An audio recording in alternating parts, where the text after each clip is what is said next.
Hello, and welcome to today's lesson on conditional statements. This is going to cover topics under the standard 1.2 and in geometry and the Study Island lesson conditional statements. So if you're working on either of those two places, this is where you want to be to learn a little bit more, get a little bit of a review. In today's lesson, there's going to be 3 key vocabulary words that you're going to want to know: converse, inverse, and contrapositive. So when you're taking notes, you want to make sure you definitely get those ones down. And as we go through examples on those 3 vocabulary words, you can watch one, and then on the next one, go ahead and pause at the beginning and then work it through, see what you think the answer is, and then watch it again to see how well you're doing or if you need to be studying a little bit more. So once you get those 3 vocabulary words down, you can, some of these questions will be gimme questions on the EOY, and other ones you're going to have a little bit of geometry background. So some of them will pull from all the geometry you learned all year long. So if you're having a little bit of trouble with them, it might be that maybe you haven't got that far in your geometry class. So as always, if there's words that you don't understand in the question, look up the definitions and then write those words down so that you know you need to be studying them a little bit more. So like I said, geometry is a lot of vocabulary. So you might be wanting to keep note cards of all the vocabulary words that you use all year long so that you can have those to study the whole year, and that way you got it down, and these questions get so much easier once you know the vocabulary. So I'm so excited that you're here, and let's go ahead and take some notes. First, we're going to look at the definition of a conditional statement. So a conditional statement is a statement that takes the form of if P, then Q. So P and Q, they just stand for words. So if this, then this. If a conditional statement is true, then anytime P is true, then Q is also true. So once we have a conditional statement, we can rewrite it a couple of different ways. The first way is the converse. So the converse of a conditional statement is if P then Q is found by interchanging the hypothesis and conclusion. So you have if Q then P. So you're basically flipping the hypothesis and the conclusion. So you're putting the end at the beginning and the beginning at the end. And when you rewrite it, you want to use proper English, so it might look a little bit different so that it makes sense when you read it, but the information stays the same. The meaning stays the same.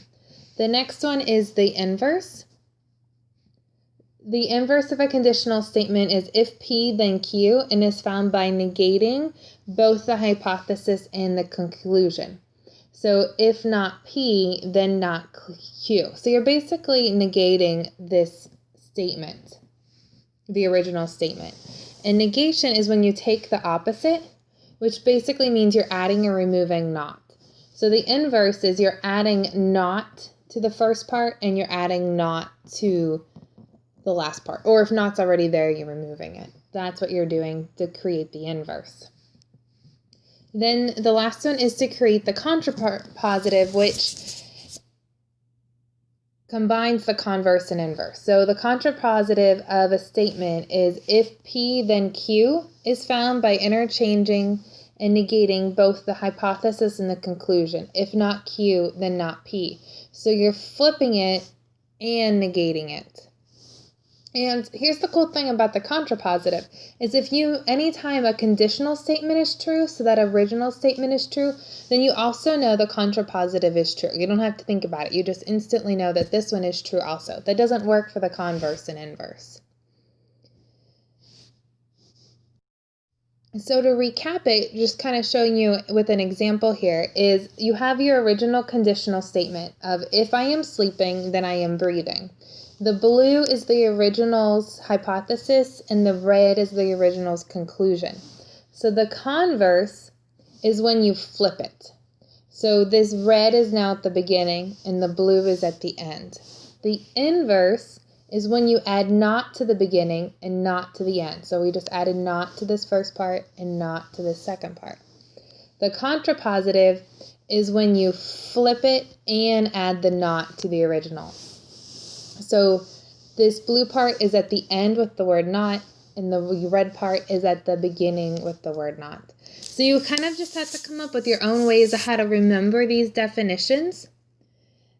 I kind of remember it that the converse and the contrapositive, the two ones that start with the C, they both get flips. Whereas the one that starts with an I is just adding a not. And then the contrapositive is both. So you kind of, after you do them a few times, you have to remember. But, I mean, this is something I would review right before a test or EOI just so you have them in your head also.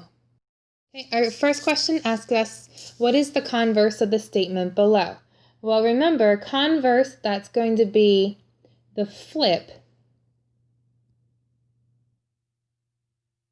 So if a triangle is scalene, then no sides are the same length. So that means I'm going to take this ending part and it's going to go at the beginning, and this beginning part is going to go at the end. So I'm going to have something like, if no sides are the same length, then a triangle is scalene. However, that doesn't make sense grammatically in English, so I'm going to have to change it just a little bit.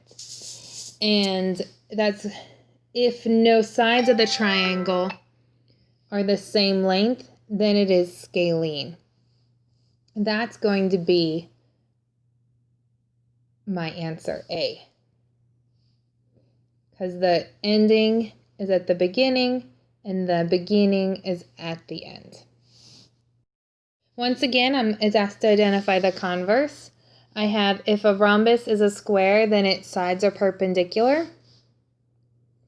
So the beginning, that converse just means flip the hypothesis and conclusion. So I need to have my conclusion in the beginning and my hypothesis at the end. So if the sides of a rhombus are not perpendicular, well, it has a knot. There's no knots up here. So this is not going to be my answer. It's not going to be A because converse doesn't add any more knots. Okay, if the sides of the rhombus are perpendicular, then it is not a square. Once again, I'm not adding in any knots, so it's not going to be B. If the sides of a rhombus are perpendicular, okay, that's the ending at the beginning, then it is a square. Okay, that's the ending at the beginning. And like I said, it's not word for word because we want it to be grammatically correct English-wise, but my answer is C. All right, this question takes the question another step further. So for which of the following statements is the converse false? If two angles are right angles, then they are congruent. So I'm going to have to think, okay, what is the converse? And then I have to think, okay, is that true or false? So first, let's think about what the converse is. Of letter A. If I'm going to flip it, it's going to be if they are congruent, then two angles are right angles. So if two angles are congruent, then two angles are right angles. So that's saying if I have any two angles and I know they're congruent, then they're going to be right angles. Well, that isn't true. I could have two angles that are congruent, but they be 30 degrees. So the converse of letter A is going to be false. So my answer is letter A. Let's look at B so you can see how one that would be incorrect would work. So if a triangle is equilateral, then all the sides of the triangle are congruent. So the flip of that is if all the sides of the triangle are congruent, then the triangle is equilateral. Well, that's true. If I know that all the sides of a triangle are congruent, then I know that's called an equilateral triangle. So B is true. So that's why B was not an answer. So now we're going to look at questions that deal with the inverse. Remember, inverse, we're negating it. We're adding the word not to both the hypothesis and the conclusion, or removing it if it's already there. So what is the inverse of this statement below? If two angles form a linear pair, then they are supplementary. So I'm going to add the word not to the first part and to the last part. So I should have something like, if two angles do not form a linear pair, then they are not supplementary, which is the answer, letter D. Once again, I'm looking at an example that asks to write the inverse. If the radius of a circle is 6 centimeters, then its area is 36 pi centimeters. So once again, I'm adding the word not to the beginning hypothesis and to the end conclusion. So I'm going to want something that says, if the radius of a circle is not 6 centimeters, then its area is not 36 pi centimeters squared, which is actually the answer, letter B. So I'm asking for the inverse, and it's asking which of the following is the inverse false for. So I have 4 statements, and I have to think about what each of their inverses is, and if that's going to be true or false. So letter A, if a triangle is an equilateral triangle, then one angle is 60 degrees. So that means I'm going to add the word not to the first part and to the second part to create the inverse. So if a triangle is not an equilateral triangle, then one angle does not equal 60 degrees. So that means if I can't have any triangle other than an equilateral triangle that has a 60-degree angle. Well, that's not true. I could have a right angle that has a 90, 60, and 30 as its 3 angles. So that means the inverse of A is false. So that is going to be my answer. However, let's also look at a wrong answer so you can see how you would know that is wrong. So if a triangle, letter B, is a right triangle, then one angle equals 90 degrees. So to create the inverse, I have to add the word not to the hypotenuse and to the conclusion. So if a triangle is not a right angle, then one angle does not equal 90 degrees. Well, that's going to be true because the definition of a right triangle is you have one 90-degree angle. So if it's not a right triangle, then you're not going to have a 90-degree angle. So B is incorrect. Okay, the last definition we talked about, it was the contrapositive. And the contrapositive is when you flip it and you negate it. So you flip it and add the word not. So what is the contrapositive of the statement below? If a cube surface area is 150 centimeters squared, then its volume is 125 centimeters cubed. So that means I'm going to be adding not to the hypotenuse and to the conclusion, and I'm also going to be flipping it. So I'm looking for something that says something similar to, if its volume is not 125 centimeters cubed, then a cube surface area is not 150 centimeters squared. Which, letter A is very similar to that. It just rewrites it so that it's grammatically correct. So instead of having its at the beginning, it has cubes, just because that's proper English. This question also talks about the contrapositive and asks you to identify it. So our statement says, if a polygon is regular, then its sides are congruent. So to write the contrapositive, I'm going to have to add not to both the hypothesis and the conclusion, and I'm going to have to flip it. So I'm going to have something that says along the lines, if its sides are not congruent, then a polygon is not regular. However, when we want to write this correct grammar-wise, so I don't want to put its at the beginning. I want to put a polygon at the beginning so I know that I'm talking about a polygon right off the bat. So it should say something like, if a polygon's sides are not congruent, then it is not regular. And the answer that says that is letter C. Alright, so here's one of these questions that asks you to take it a step further, and it says, for which of the following statements is the contrapositive false. So if I'm gonna have to think about the contrapositive of each of these statements and whether that's true or false. But the really cool thing about the contrapositive is if the original statement is true, then the contrapositive is true. If the contrapositive is false, or the original statement is false, then the contrapositive is false. It works that way every time. So here, I actually only have to find which of these original statements is false. And then I know the contrapositive is also false. So it takes a little bit less thinking, a little less I have to keep track of in order to answer this question because I know that fact.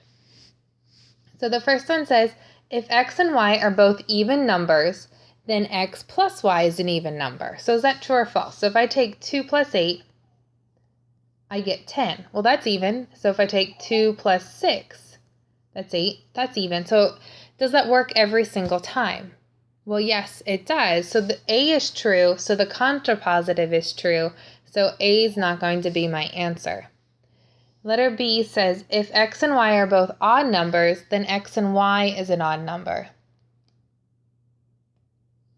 So 2 odd numbers would be 7 and 3. So if I take 7 plus 3, that equals 10. Well, that's an even number.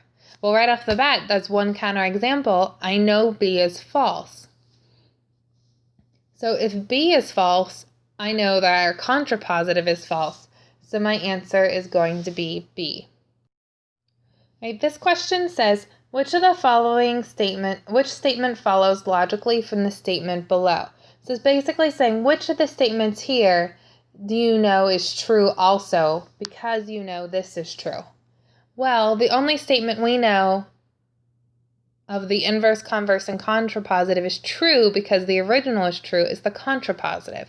So it's basically asking you, what is the contrapositive of this question?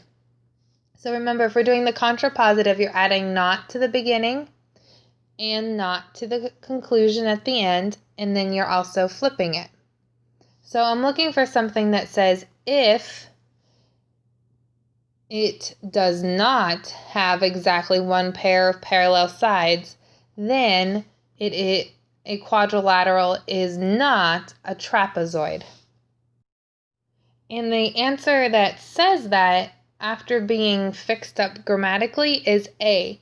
If a quadrilateral does not have exactly one pair of parallel sides, then it does not a trapezoid. Thank you for joining us today, and I hope you learned something new.